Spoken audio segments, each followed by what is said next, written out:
Great.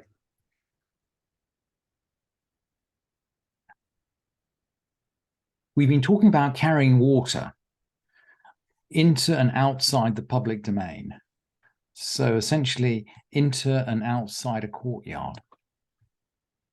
And mainly in the last three Mishnayot, we were focused on bringing water into the courtyard. What happens if we want to draw water, so let's say from a well, which might be a channel, might be a Carmelit, might be Reshut HaRabim. We're going to draw it into the courtyard. So we're going to bring it into the private domain.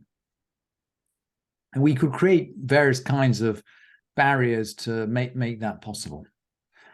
Of course, in normal life, we need to get rid of water as well as bring water in. And particularly, we need to get rid of wastewater. And so the 8th chapter is going to close off by reversing the problem and just talking about how we're going to get rid of wastewater from our courtyard, from our private domain, into the public domain. And the 9th Mishnah, which is where we're going to pick up, is going to follow exactly the same poetic pattern that the previous ones have followed. So we've learned, for example, the last Mishnah, we don't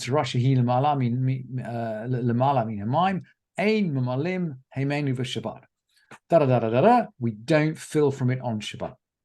And so we go on. A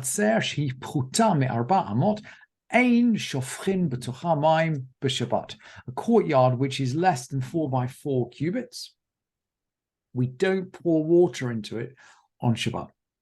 So the same poetry, although a different result. And here we're thinking about pouring water out rather than taking water in.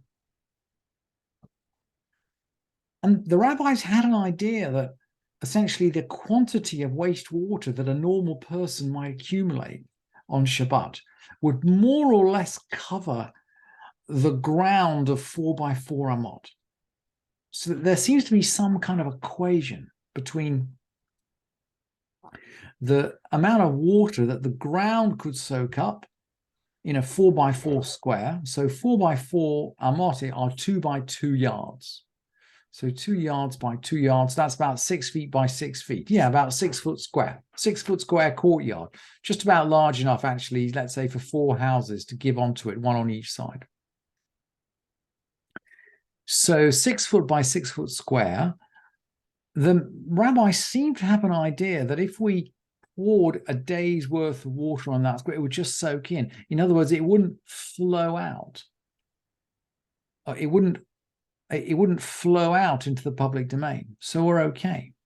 But if it's less than 6 by 6, it is going to flow out in the public domain. And we can't just wantonly push from the private to the public domain. So what are we going to do? The Mishnah continues in exactly the same way as the previous Mishnayot have done. Eila im ken. They all finish. They say, Ein da da da da da. Eila im ken. We don't do it except for. There's always a solution. Eila im ken asula uka machzeket satay min hanekev ulmata. Maybe we can make a trough, a hole, a pit. Maybe we can make a pit which will hold 2 seah. And we're going to go back to this quantity of water that a normal person would produce on Shabbat. And 2 seah seems to be that quantity. Whether it's a person or a household, is not quite clear. But if they make a trough holding 2 seah from its drainage point downwards, it's going to have some drainage point. It's going to have some overflow point from which it will spill outside into Reshut HaRabim. But we make sure that below its drainage point, i.e. the quantity it can hold below its drainage point, is at least 2 seah.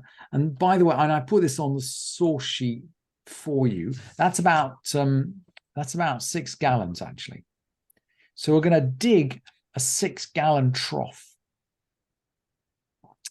And then we can, once we've got our 6-gallon trough, we can then pour into it on Shabbat. The Mishnah continues.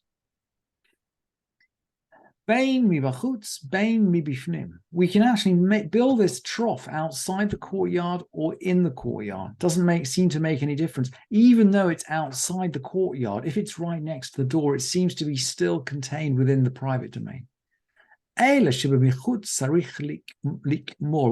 to build a cover over it if it's outside.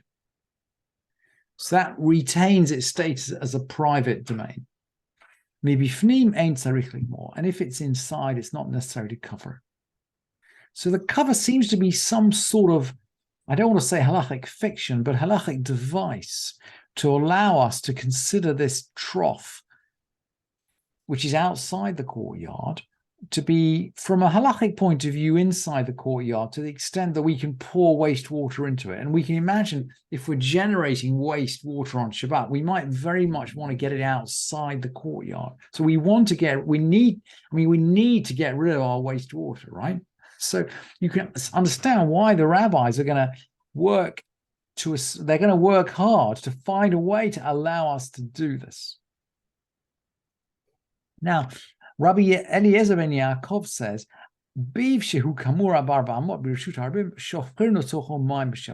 if there's a sewage drain which is covered over 4 cubits, it's the same measure. So we got a big drain in the public domain. It's next to our courtyard. We're going to pour water into it on Shabbat, and we're going to use the same, if you like, halachic fiction, that the 4 cubits. Maybe that's the same quantity as the quantity of land which can absorb one person's water on Shabbat.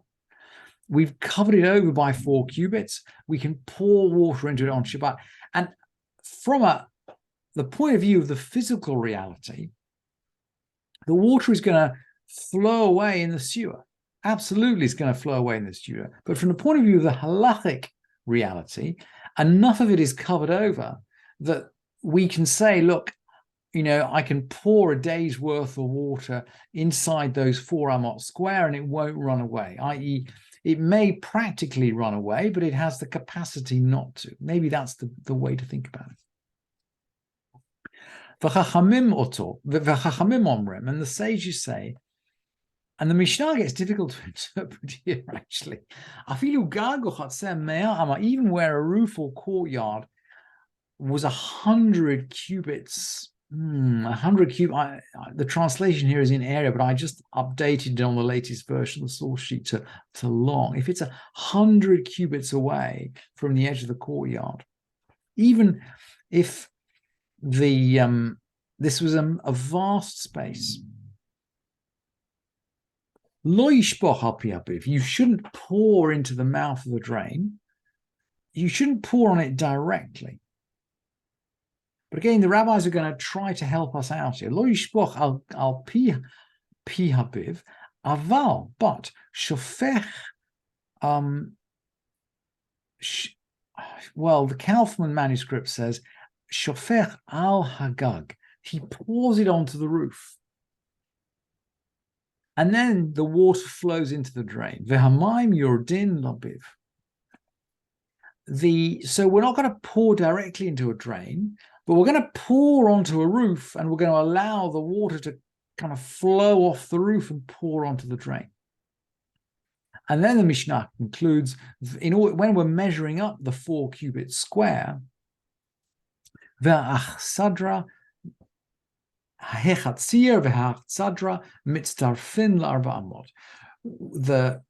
courtyard and the portico combine to make up the 4 units. So we were talking, we have these visions of the courtyard with a sort of portico around the edge of it. That was the photograph that we looked at the other day.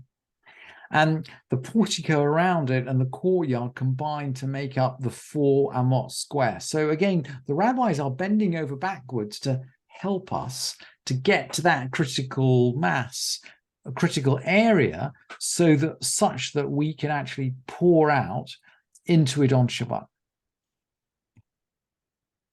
And what about two buildings which are opposite one another, which apparently haven't made an eruv? So you've got 2 households giving onto the same courtyard. There's no eruv.